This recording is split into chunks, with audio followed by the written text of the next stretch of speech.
Hello, everyone. I'm Mark Schneider, and I want to welcome you to today's episode 179 of Say What, the podcast program of Protect Our Kids, where we talk about the threats to our children in the public school system, including the teachers' unions, like the National Educators Association, the American Federation of Teachers, along with their state affiliates, like the California Teachers Union in the state where I live. Not only are these unions bent on advancing harmful ideologies in our nation's schools rather than representing the best interest of dues-paying teachers, their main focus seems rather centered around pushing woke political activism and maintaining their institutional power, which is very considerable. Here to talk about this reality is someone eminently qualified. In fact, if you're not already a regular listener to this program and not familiar with the name Rebecca Friedrichs, you should be. A 28-year veteran teacher in the public school system, in 2016, Rebecca decided to challenge the policies of state and national teachers unions that violated her and many other teachers' First Amendment rights. In fact, her lawsuit, Friedrichs versus California Teachers Association, 2016, which sought to free teachers from forced unionism, was argued before the United States Supreme Court and blazed the trail for ending forced unionism, not only for teachers, but all government employees, in the now famous follow-on case of Janus versus American Federation of State, County, and Municipal Employees. Rebecca is also the author of the best-selling book, Standing Up to Goliath, which tells the story of her long union battle and ultimate victory. Rebecca Friedrichs, welcome to Say What? It's wonderful to be here. Old friends, so honored to be with you. We're so delighted that you were able to make the program today. So, Rebecca, I mean, there's so much to talk about here, but I want to start by taking us back really some almost 50 years, all the way back to 1977, because that was the year the Supreme Court in Abood versus Detroit, Michigan Board of Education had ruled that public employees had to pay the union certain fees, even if those employees weren't even members of the union. The reason being, the court said, because they were said to benefit from the union's collective bargaining. Is that an accurate statement of the facts of that case? That is an accurate statement of the facts. Would you like me to go into a little more detail on it? Well, yeah, I was going to ask you, so if we fast forward to 2016, what were you doing and how did you become the lead plaintiff in the case against the California teachers unions? And I know that has a connection with Abood. It does. So, unfortunately, when Abood passed in 1977, Mr. Abood was a teacher like me who said, hey, I shouldn't be forced to fund these unions. That's against my First Amendment rights of freedom of speech and funding the speech of a union that's using the money for politics. And unfortunately, the Supreme Court, when they made the decision, there were a lot of bad decisions in the 70s, and they were trying to split hairs. They said, well, look, Mr. Abood, you're benefiting from the collective bargaining, which is really their opinion. I never felt I benefited from the union's collective bargaining. Their collective bargaining is highly political. For example, they'll say, well, we're not going to open the schools unless we have sanctuary cities. Okay, so that's political. So they told Mr. Abood, well, you have to pay the unions because of the collective bargaining. And we know the unions are spending some of it on politics, but we're going to let the unions decide how much they're spending on politics. So you can imagine, the unions claim they're spending a wee little tiny small fraction on politics, and that the rest of it is actually benefiting teachers and children and families. So fast forward to, it was actually 2012. I started teaching in 1988. And in 2012, I had still been serving as a union rep. It's kind of a long story, but I was forced to fund these unions as a condition of employment. I was never a member because I didn't agree with what they were doing, but still forced to pay them all this money, a lot of money. the teachers in my district right now are paying $1,500 a year in union dues. So it's a lot of money. The unions rake in billions annually, tax-free, by the way. So anyhow, I was forced to pay them, but they were getting increasingly more and more radical. They're always against parental choice. They're always against anything that made any common sense for the children. They were against phonics, and phonics is the only and best way to teach reading. And so they were against it. So everything they were doing was harming myself, my profession, my students, and our country. So I thought, since I have to pay them, I think I'll be a union rep. Nobody wanted that job. I got it easily. So I was union rep for 3 years. And Mark, that's when I really saw the corruption on the inside. Even as a union rep, full member, supposedly I have their respect now, they would bully us. My book opens with a scene of 300 of us sitting at a breakfast one morning, and National Education Association and California Teacher Association leaders are bullying us all from the platform, telling us that if we didn't agree with their politics, we were bigots and homophobes and all this other stuff. That was in 2012. 2012 that happened. Wow. So 2012 was a key year for me. It was a turning point.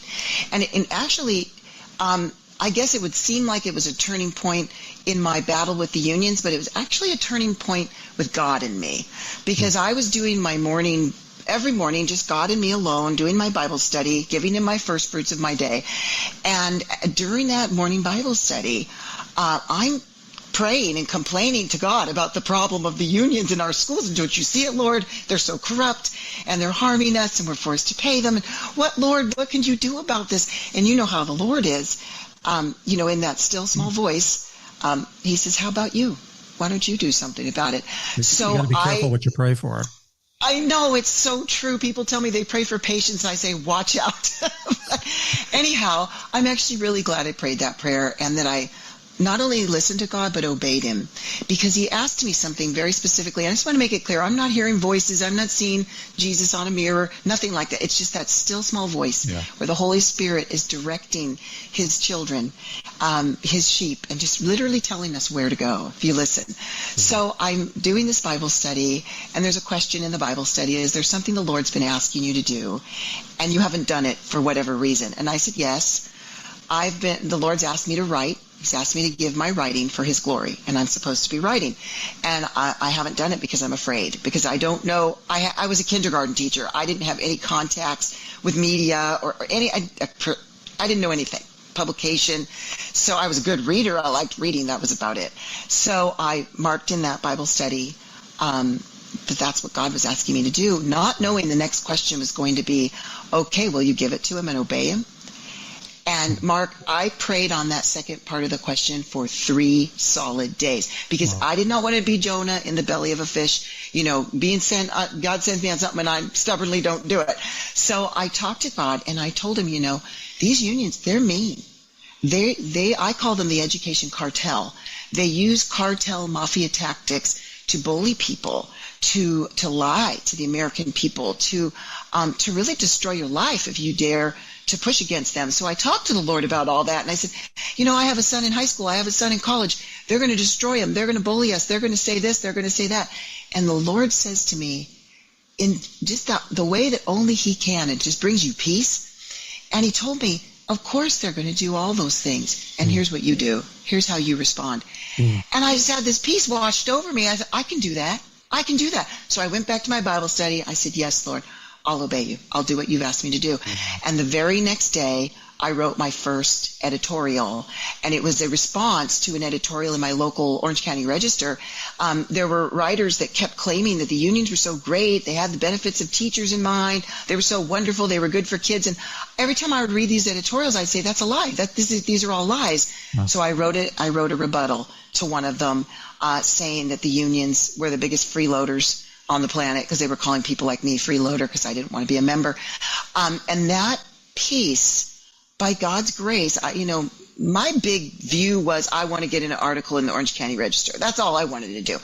God took that article. It got picked up all over nationally by private media outlets, and who couldn't believe it, that a teacher was actually exposing that the unions were bad.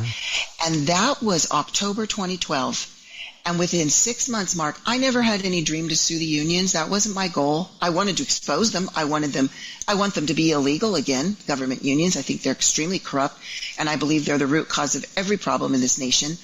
But I didn't have, a goal of suing them. I'm not a lawyer. I never thought that way. But literally 6 months from the day of that obedience to Christ, I became lead plaintiff in a federal lawsuit heading to the United States Supreme Court. So in other words, I had little plans.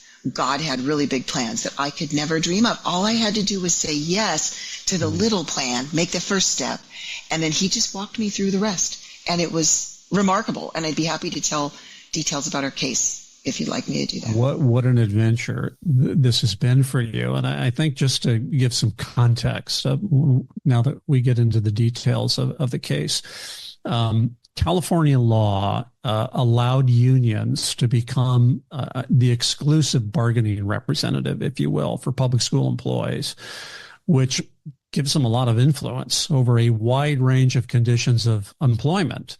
And once a union is the exclusive bargaining representative for a school district, I guess it could establish what was called an agency shop arrangement. What is that? What is that exactly? Yeah, that's correct. So an agency shop it basically means that the unions are your representative.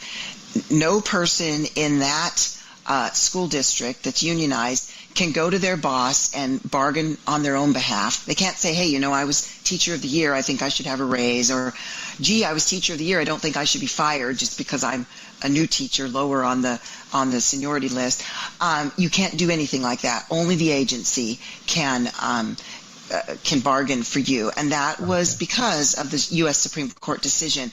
The Supreme Court said, look, the government doesn't have the time or the ability to individually bargain with every employee, so we need this agency to be in charge. And it was interesting because when I was a non-member, but I was forced to pay dues, this is how the term agency is really important, because this is how they deceived the American people. They would say that people that no one had to be a member and no one had to pay dues. Well, technically that was true. Yeah. I didn't have to pay dues. I had to pay agency fees. Yeah. So they just gave another label. Exactly. And they gave me a discount of about $50 and bullied me and took away my liability insurance, right? So they just, and I didn't get a vote. I couldn't even go to the meetings, nothing. So they're just and not just exploiting. You, your fellow teachers that didn't agree with them. Exactly. So they exploited all of us, and still are, actually. So agency fees is that's a key thing. So what our case and the Janice case ended was the agency fee regime. They can no longer force someone who's a non-member to pay agency fees. Now you can be a member and pay full dues, or a non-member and pay nothing. And that's key too, because a lot of teachers still come to me and say, well, the union says I still have to pay them, 80% or whatever. I said, no, they're lying to you. You've been 100% freed from paying any kind of agency fee or any due if you're a non-member. So this is the law now today, but back then when you filed your case, didn't the First Amendment prohibit unions from compelling non-members to support activities not related to contract negotiations and things like that? I mean, weren't they required? I think they were required to break down their, what they called chargeable and non-chargeable portions of the union fee. Is that correct? That is correct. And it came in steps. So in 1977, when Abood passed, remember I mentioned earlier that the Supreme Court gave the unions the right to decide how much was political and how much wasn't, how much was actually collective bargaining. Well, later on, and I don't remember the year now, it was in the 80s, there was a case called Hudson, and Hudson won. And basically what Hudson was saying is, look, there's no oversight. They're claiming that this tiny little bit is, so we want oversight. So for years, until this current win, ending the forced fees, for years, I would receive, as a non-member, something called a Hudson notice. And I would dig through the Hudson notice, and the unions had to show me, where they were spending the money. The crazy thing was, the Hudson notice was ridiculous. We didn't really have true oversight. It was their word against ours. And they were exploiting us, even through the Hudson Notice. I remember them claiming that a bunch of this money was going to great schools. Well, the whole Great Schools program, just like the Welcoming Schools program, it's all a bunch of politics, a bunch of woke politics. And then what's really important to point out, most people don't know this, if they listened to the oral arguments audio, they don't do video in the Supreme Court, audio of our oral arguments, it was Justice Scalia who stated from the bench to the union lawyers, look, what these teachers are trying to say is 100% of their dues are political, all of it, even the collective bargaining. Because when you're collective bargaining in the government sector, the taxpayer is funding the paychecks.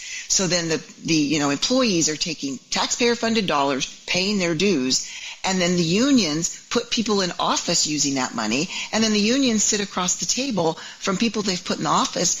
The whole system's corrupt. And so Scalia said, it's all political, 100%. Every dime that you're collecting in dues, even collective bargaining dimes, are political. And the other side admitted that in court. Wow. So that's the key, is that everything they collect is political. They can start splitting hairs. They can claim collective bargaining is safe. Let me just tell your audience something really key, especially I know you have a lot of parents in your audience. The reason we didn't have government unions in this country is because we knew they would cause corruption. All of a sudden, we had government unions, and then JFK was the one to sign an executive order allowing them to collectively bargain. I don't think JFK wanted the harm that they brought, but when that collective bargaining was permitted, parents were immediately removed from the process. Yeah. So it used to be parents who sat down at the bargaining table and community taxpayers who sat down with the school board and decided what teachers would be paid and what curricula we would have. Ever since collective bargaining, all those good people, all those stakeholders have been booted to the curb, and the unions control everything. It's very corrupt. So misery is often built on good intentions, and collective bargaining. I mean, this is a term that most Americans have heard, but I doubt if they really understand what that means, what it implies. What is collective bargaining all about? Well, it just basically means that in this case with the unions, when you have a union representing you, that your union representatives are going to go to the negotiating table with whomever, administrators, school board, teachers, whomever's on the other side, and not teachers because the union's representing them, and they're going to bargain back and forth to try to get what they claim is a fair wages, fair break schedules, fair pensions, and all these other things for the employees the unions are representing. Here's one of the huge corrupt problems with it. This is just mind-boggling. So you have school administrators on this side, and the unions supposedly standing for teachers on this side, bargaining for how taxpayer money is going to be spent. Did you know that when the unions push and push and push for these huge raises for teachers, and I was a teacher, I all of a sudden got these huge raises. I was like, where'd they come from? Why are we getting this raise? Our test scores haven't gone up. What's going on? And we would just get raise after raise after raise. Did you know that when the union gets a raise for the teacher, the agreement is that the administrators automatically get the same raise? So you got a 3.5% here, you get a 3.5% here. That's not bargaining. That's corruption. That's everybody looking out for themselves, trying to get a raise for themselves. What are we supposed to be? What is it? A teacher like myself, a government employee, a school administrator, a principal, a superintendent. What are we supposed to be? Public servants. We are supposed to serve the children, the families, the community, the taxpayers who are paying our paycheck. That's what we're supposed to be. And when I first went into teaching, I thought everybody agreed with that. In the olden days, they did. My Aunt Jelaine, who taught for 46 years in a one-room schoolhouse, certainly saw herself good old as Aunt Jelaine. We need more. We do. She was amazing. She knew she was a public servant, and the parents supported her 100%. But what happened is these unions came in, they started this whole bargaining process, booted everybody to the curb, and now there's terrible relations between a lot of parents and teachers, terrible relations between teachers and the administration, a corrupt curricula, a curricula that I would call quackery. It doesn't even work. It's actually damaging the children. And so all of this came because of unions, agency fees, collective bargaining. So in my opinion, we need to start, remove all of that, Go back to what we used to do in the old days. Start from scratch. But the argument at the time was, well, even though you're not a member of the union, because you're benefiting from their collective bargaining, you're getting raises and things like that, as you just mentioned, then you're also going to have to pay these agency fees. Could you affirmatively opt out of the union completely? Did you have that right? Oh, no, not in those days. You could opt out of membership, like I said, but you still had to accept their representation. You still had to pay their fees. So that's how they lied to the American people. They said no one has to be a member, no one has to pay dues, but you had to accept their representation and you had to pay their agency fees. So you were stuck with them. And you mentioned that it's their talking points, 100% union talking points that, you should have to pay because we're representing you. The unions made up those talking points, and they put the people in office who just speak their talking points, puppet their talking points. But the truth is, and I even have a story in my book about this, a teacher named Ruth Finnegan, who was a teacher in the, I believe, 40s, 50s, and 60s, and she was teaching in Hershey, Pennsylvania. Originally, I think she was in Georgia or something, and there was no union. She moved to Hershey, Pennsylvania, and the union came pushing itself on all the teachers and administrators. She didn't want to join, and she talked to all of her teacher friends, and she said, do you want to join? 100% of them said, no, I don't want to join, but if you don't join, the unions destroy your life, so I'm joining. Her entire school district joined. She was the only holdout, the only one who said, I'm not going to join. So she's in her classroom after school one day grading papers. This is a sweet young female teacher. Yeah. Grading papers, knock, knock, knock on her door. She opens the door, 5 men in black suits, okay? If they weren't the mafia, they were trying to look like the mafia. So these 5 men in... union thugs. And they start telling her she has to join the union. She's so brave. She still says, what do you do for me? I'm not a joiner. I don't want to join. I just want to teach the children. Oh, you need us. You might get sued. She says, I'm not going to get sued. I'm not here to harm the children. I'm here to help them. Well, you're going to get sued. So she still didn't join. Long story short, a few months later, they sent the men in black suits to harass her again. None of her teacher friends would stand with her. They were all too afraid. Even her husband was too afraid. They all just said, the unions will ruin your life. You better join. So she finally joined. I interviewed her. She died during COVID. I interviewed her a couple years before that. I've actually interviewed her multiple times, but I actually interviewed her on camera a couple years before she died. And she told me, I'm so sorry to have that on my record that I joined, that I didn't keep standing up. And she was all alone in it, but she still felt a heavy weight to this day because she watched as those unions destroyed everything. What a regret. So, Rebecca, in your lawsuit now, you were challenging both the agency shop arrangements and also the requirement that teachers had to affirmatively opt out of the union. Is that correct? Yes, we actually challenged 3 things. We challenged the forced dues regime, which is the agency fees. All right. So no one should pay anything.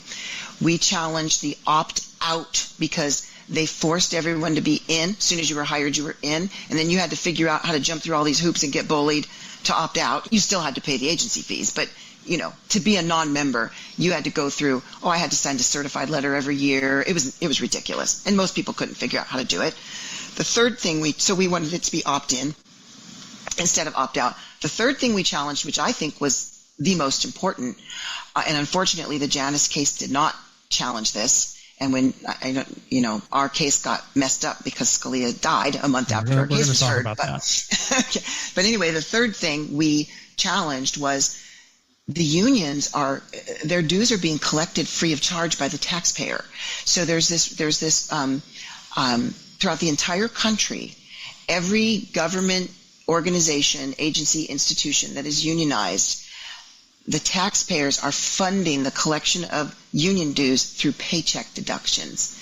And then let's say the school district CPA has to, figure out all those numbers, send this percent to the local union, this percent to the state union, this percent to the national union.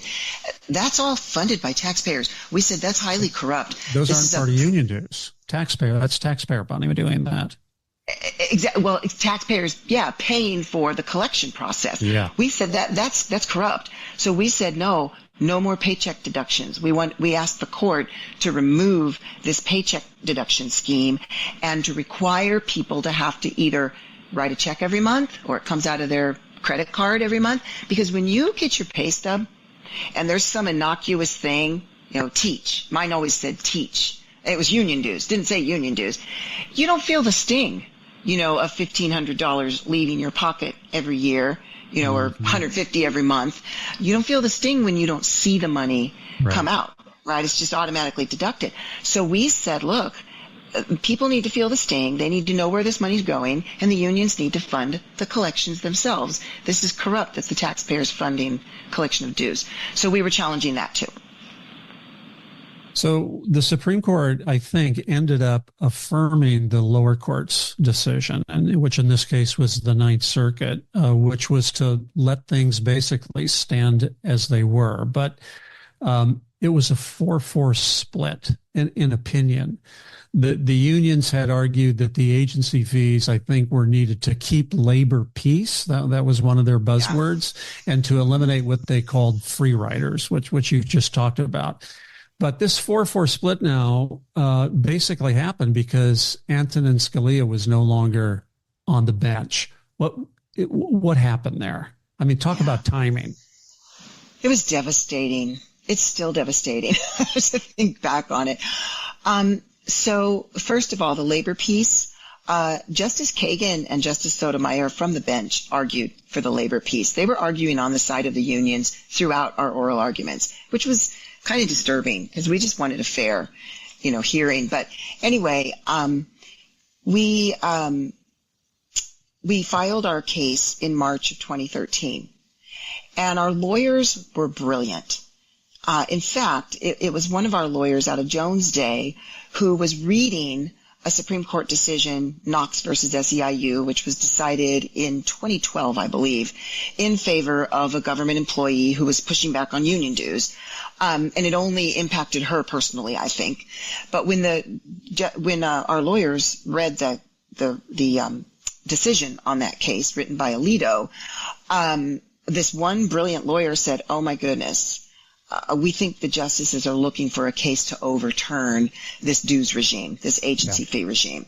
So that's why they built the Friedrichs case. So they billed our case. We filed in March 2013.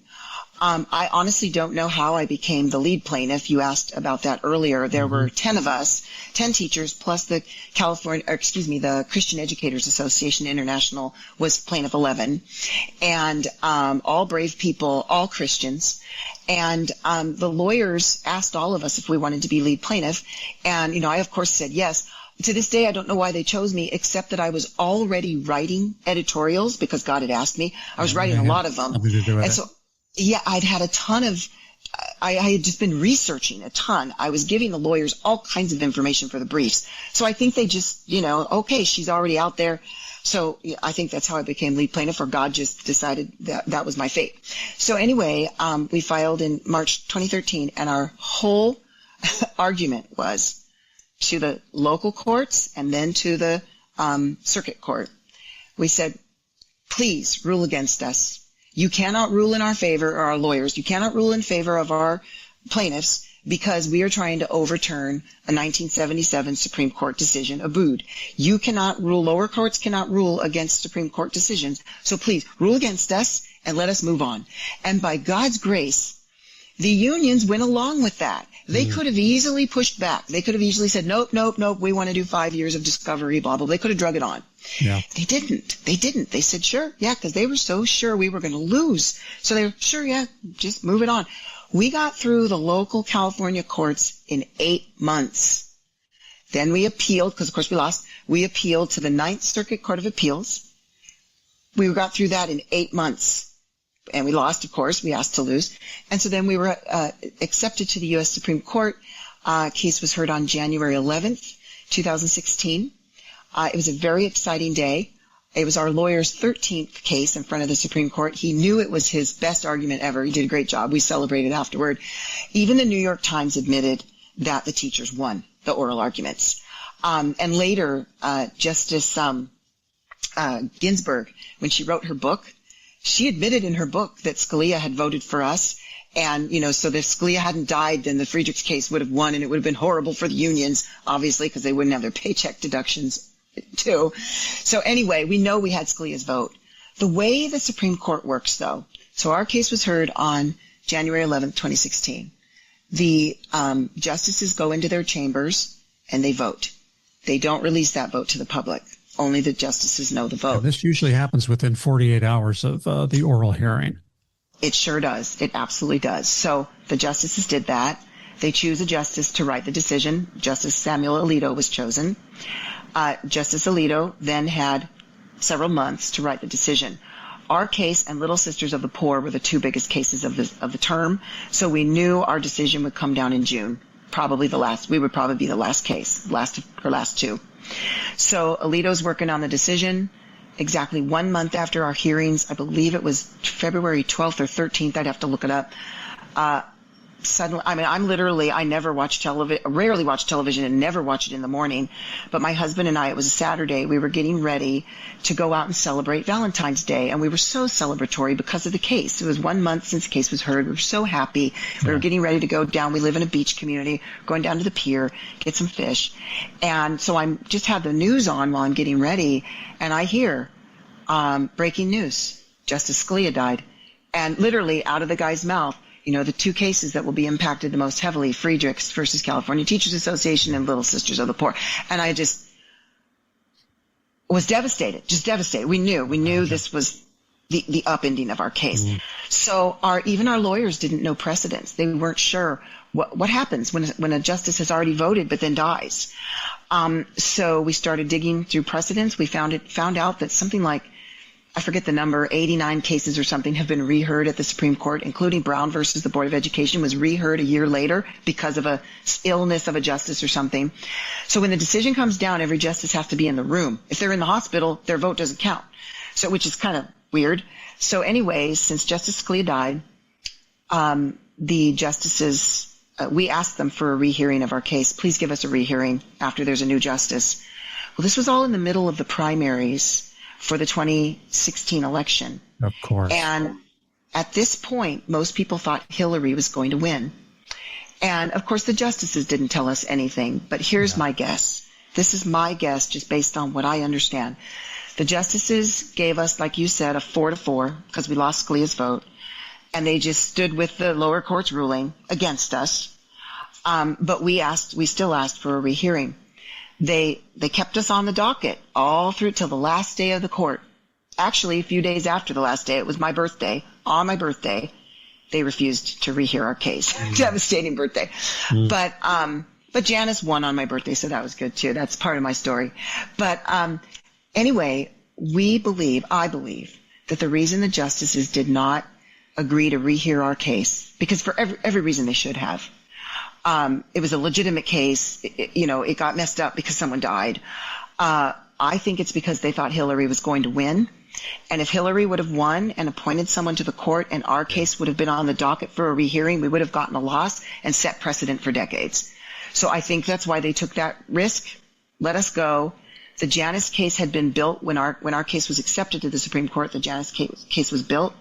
And so once Trump won, once he appointed, was it Gorsuch that was appointed first? Neil Gorsuch, correct. Janice case went forward. We supported them 100%. They used all our talking points, everything that we had developed.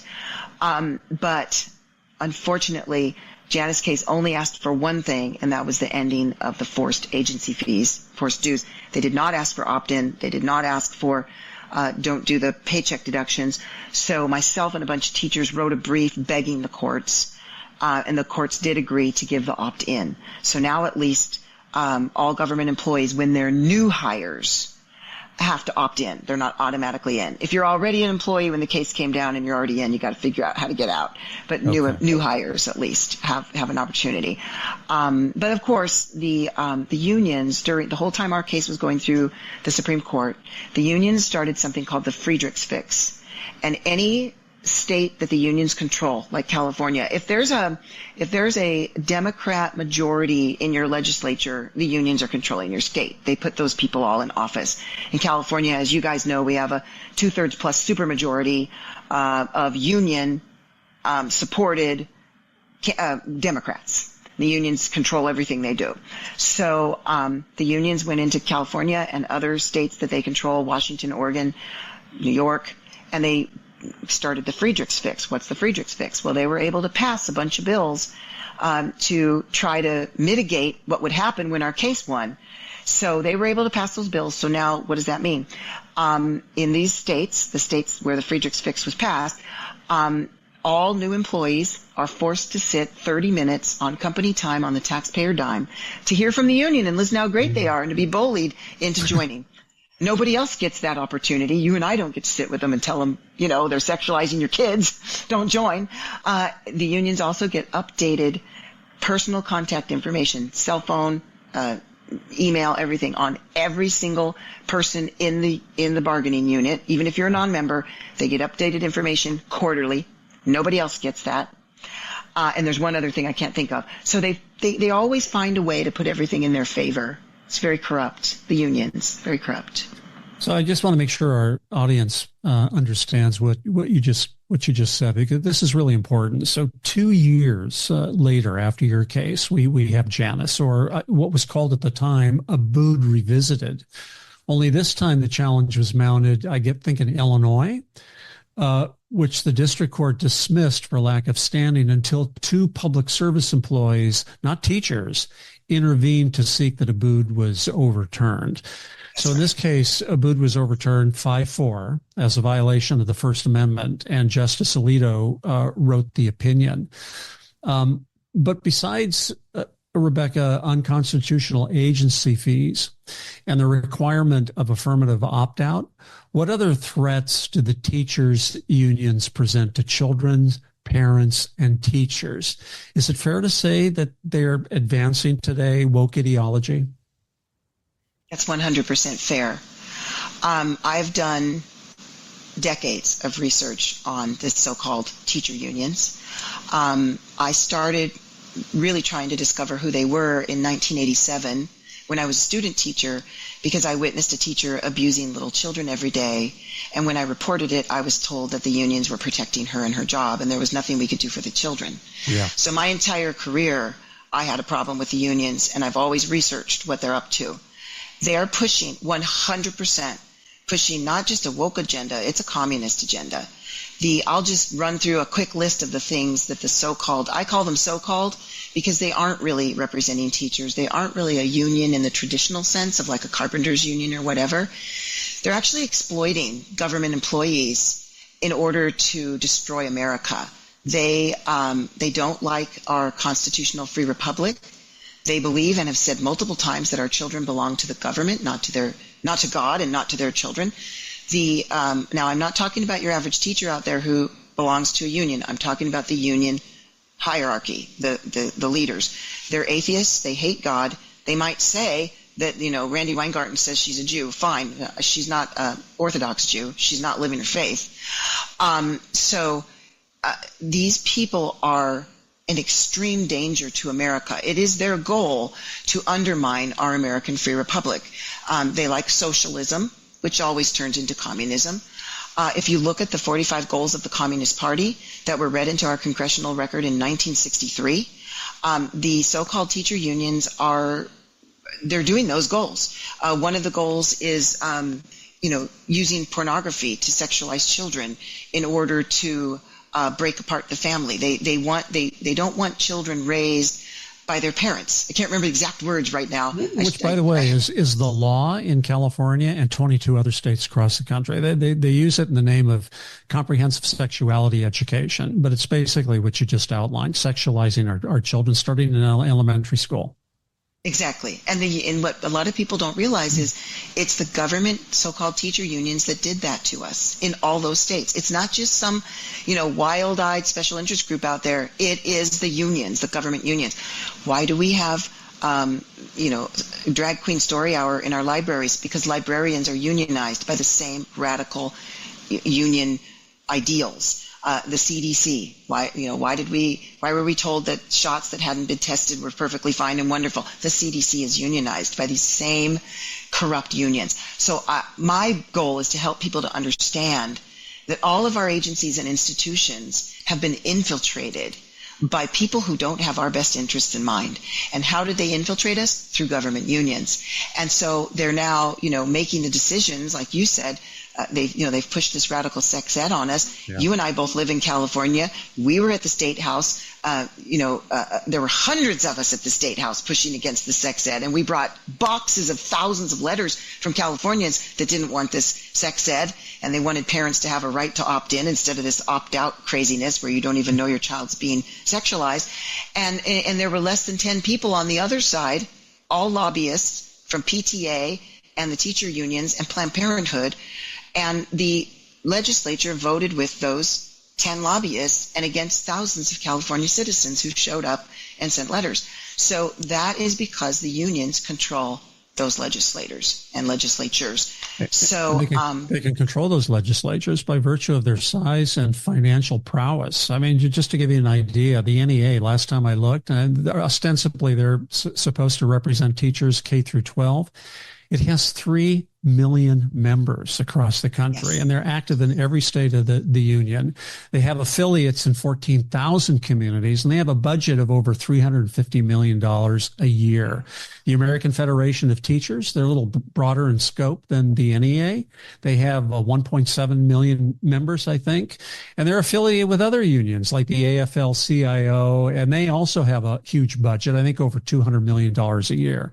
So these are huge organizations, each one of them donating tens of millions of dollars in election cycles every year via their political action committees, virtually all of it to progressive candidates. In fact, I think each donate, I don't know, Rebecca, if you're familiar with this number, but it's around $50 million every election cycle. Huge. Well, yeah, huge. And I would push back that it's bigger than that. So for several reasons. So number one, I'm so glad you brought this topic up, because right now, our organization for Kids and Country, we have been head down digging into the 990 IRS tax filings of every education union in this country. So a lot of people look at, okay, NEA brings in $350 million. But what most people don't understand, and the only reason I understand it is because I was a teacher and I was at the local level serving as a union rep. Then when those dues get collected through paycheck deductions, that local school district does not send the whole chunk to NEA. No, NEA gets from each teacher, NEA gets about $200. It might be $205 now, okay, from around the nation. And then the California Teachers Association or the state level gets the massive chunk. They're getting, I think, $740 from each teacher right now. And then the leftover change of whatever those teachers are paying in dues goes to the local. So most people look at, oh, well, NEA is $350 million. Well, if you add up all their state affiliates and all the money they're collecting, and then you add up all their local affiliates, and then, by the way, janitors and secretaries and teacher aides, they're all unionized by a different sector called, in California, it's CSEA. They're all under NEA, but it's a separate local and state union. So then you have to dig through all their numbers. How much are they raising? So I had jury duty, which slowed me down a lot. I was honored to serve, on jury duty, but that slowed down our process. But we have, just from digging, just 3 of us, 3 people, we're a small organization, 3 people digging through 990s just for a couple of weeks now.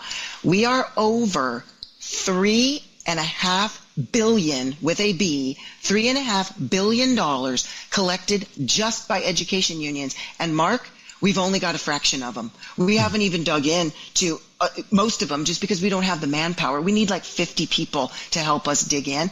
Our goal is to dig into every government union in this country to help Americans to see, look, yeah, we got nasty people out there like George Soros doing horrible things to our country, but the bigger problem is government unions. And they're American people, good American people, who don't want their kids sexualized, who want to raise their children, not the state raise their children, who don't want, their kids getting an abortion without their knowledge during the school day, who don't want, these horrible anti-discipline policies turning our schools into war zones. All these wonderful people, millions of them are paying unions. And then the government unions are using the money to do all these things that none of us want. So that's why we're digging through the 990s to help people to understand, look, the numbers are far bigger than you realize, and, to have the data to back it. And I can't wait to release that because I think it'll help people to realize they need to stop funding unions. If they're afraid, if they think, oh, I need the union's liability insurance, look, you got to realize you're funding a satanic agenda. And you're funding the demise of your country, of your freedoms, of your children, of your family. ask the Lord to give you the strength and the courage to stop funding these people and help us bring those numbers down, from however many billion it actually is to zero. So this is a rhetorical question, but I need to ask it anyway. What, if anything, do these unions do to represent conservative, let alone Christian teachers? Nothing. They do a lot to harm them, but they do nothing to represent them. I said I was a union rep for 3 years, and I'm a Christian. And the first time I went to a county, so first of all, my local union leaders that were teachers in my district, they were all nice people. Most of them were Christians too. Yeah. One of them was a Jew.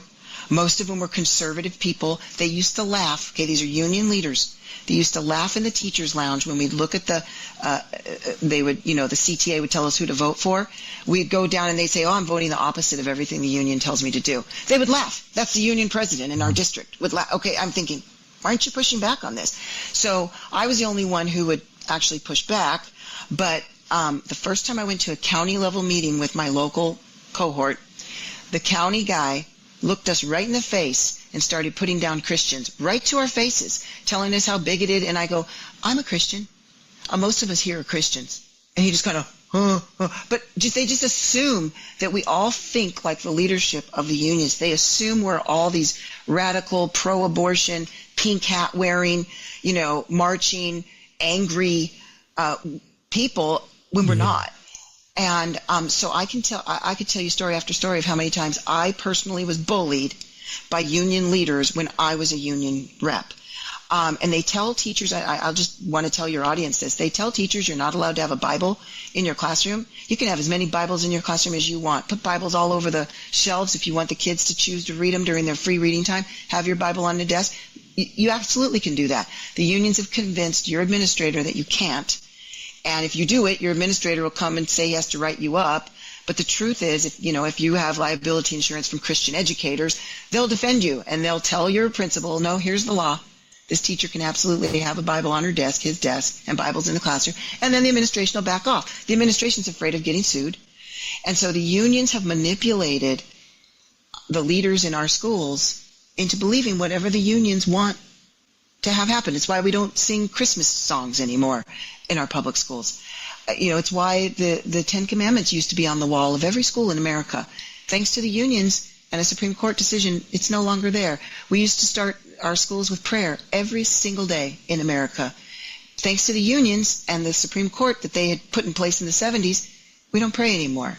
So the unions have actually, step by step, worked very hard to destroy you, Christians, to destroy your voice, to destroy your schools. Our schools were built by our founders who built it on Judeo-Christian virtue. Our first curricula was the Bible. And it's the unions who have destroyed all of it. Everything was working along fine. We were still using the McGuffey reader in the 1960s. McGuffey's amazing, full of scripture. And it was the unions that came along, got their stronghold, removed all that made sense, all that was good, and replaced it with angry, ugly, communist rhetoric. And so no, they don't do anything for Christians. They actually harm Christians. So I'm very happy that you mentioned Christian educators. So for teachers who are looking for an alternative to traditional union membership, this organization, we believe, offers a wonderful alternative. I don't know what the current union dues are for the NEA or the California Teachers Association, but the last time I looked, CE, Christian educators, provide representation for like $260 a year, and that's still about $2 million worth of liability insurance. They also offer job action protection benefits and legal and educational consultation if you need it, all for a fraction of the cost of the normal unions. Yeah, I assume that you're a believer in this organization as well. Oh, yeah. I've been a member for a long time of CEAI. I'm kind of an associate member now since I'm not in the classroom anymore, but and CEAI was a fellow plaintiff with me in our Friedrichs case with my 10 fellow plaintiffs and I. Yeah, they were plaintiff 11. So Christian Educators Association International, the reason they are key and important is that the majority of teachers have one reason that they're too afraid to leave the unions, and that is the unions have told them they're going to be sued and that they need the union's liability insurance. So I'm really glad you brought this up, because I'd like to educate the teachers on the truth about union liability insurance. It is an inferior product. So the unions know you wouldn't want to be with them if they didn't offer you something, this liability, so they convinced you you're going to get sued. They've harassed teachers to make sure those teachers do get sued. Unions harassed them, chased them out of their jobs, so that you'll be afraid. Those were the examples. So you'll be afraid, so you'll stay in the union for their liability. So if you choose to keep the union and their liability, they will only defend you if you are sued. So if you molest a child, which none of you are going to do, they'll defend you. But if you're falsely accused, or there's a job action against you, and you're put on one of these crazy, they put you on leave and they do this investigation, all this craziness they're doing to abuse teachers lately. If any of that happens to you, the union will not be there for you. Zero. They only help you if you're, quote, sued. I have a personal friend, 26-year teacher, best teacher in her district. All the student teachers went to her. The district loved her. She lost her job, lost her home, lost everything within a few weeks because she had union liability insurance. She was falsely accused, and the union said, oh, we don't defend you. If you give us $100,000, we'll defend you. She was totally on her own. I had told her to join Christian Educators before. She didn't believe me, unfortunately, because she lost everything. So if you join, and the union's insurance, it's only $1 million coverage per incident if you're sued. If you join Christian Educators Association International, first of all, you don't have to pay all those union dues, $1,200 a year, $1,300, $1,500, whatever you're paying. You pay just for it's 200 something. I don't know the exact amount right now. We have all their info on our website. You can find it easily there. But 200 something, you get $2 million coverage. And by the way, they've been working to up it, so it might be more now. They defend you if you're sued, or if there's a job action against you, or you are falsely accused. They will have a lawyer on the phone for you. You won't be alone. The unions will leave you alone. Christian Educators will not leave you alone. And in addition to the other things that they offer for you, they also just have a really cool book club where you can get to know teachers and network with teachers who think like you and who care about the kids. So they have a lot to offer. I recommend them highly. That's wonderful. So, Rebecca, what has happened to you since the publication of your very aptly named book, Standing Up to Goliath? You mentioned Kids in Country. Can you tell us a little bit more about that? Sure. My husband and I, we really sought very hard to find well-established organizations that were out there that we could just join to get the message out to teachers that their union is extremely corrupt and damaging them in the country.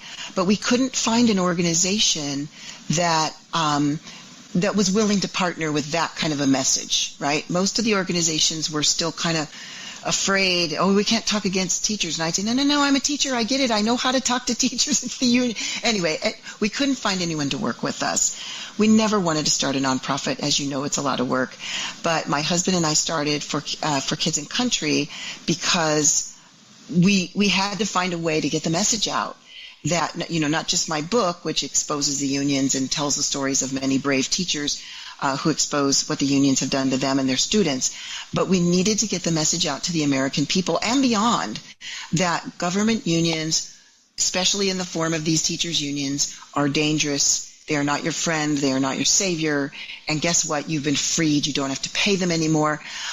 Because, that's it. The third thing that the unions did through the Friedrichs fix, where, they passed bills to keep people from knowing they could leave the unions. The third thing they did was government employers in those states like California are not allowed to tell their employees they've been freed from forced unionism. So most employees think they still have to pay. So that's what we, every day, all day long, my husband and I, we're both volunteers like you. It's a ministry. We just get our voice out as much as we can. Of course, we're shadow banned on all the social media. And we just work as hard as we can to let everybody know your union is not your friend. All government employees out there, you work for the DMV, your union is not your friend. You don't have to pay them anymore. Come to our website. We'll help you free of charge get out of these unions. So that's all we do is message people. I speak all over the place Whoever calls me to speak, I go speak, whether it's in California or around the nation. I had the great honor of speaking at the 2020 RNC. That's when we got fully shadow banned on everything. If any of you have connections at X, we're still shadow banned on X because Twitter shadow banned us, and we haven't been able to get a hold of anybody at X to let us free.